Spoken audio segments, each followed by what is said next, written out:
খানা টোটাল হয়েছে 32 খানা ডাব। ও গুনে বলছে 31 খানা। আমি গুনে বললাম না 32 খানা হয়েছে। ও এবার গুনে বলছে না 29 খানা আছে। ওই 29 খানা আছে।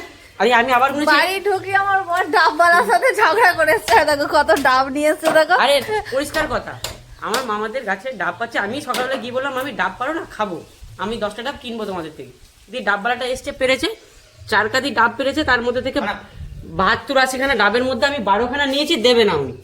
বলছে না দেবো না, মানে উনি মামির সাথে ডিল করেছে যে 25 টাকা করে ডাবগুলো কিনে নিয়ে চলে যাবে। আমি বলছি মামি আমাকে তাহলে 10টা নেবো। আমি জানি নর্মালি মামাদের কাছে ডাব নেবই। ও বাবু ও বলছে না দেবো না, কারণ ও যাই হোক পরে ঘটনাটা বিক্রি শুনছি, করবে। আগে ডাবটা খাই। দেখো ডাবটা কত সুন্দর শ্বাস আছে। বিক্রি করবে। আবার বড় কাঁদিটা আমি নিয়েছি তো রাগ হয়ে গেছে ওর। হ্যাঁ এক্ষুনি ফোনটা পড়ে গিয়েছিল। বর বাড়ি আসতে না আসতে ডাবের জল খাওয়াচ্ছে, বুঝতে পারছো? পরে ভাই 1 কাঁদি করে বাড়ি আমাকে দিচ্ছি, তোকে ক্যাশ পয়সা হাতে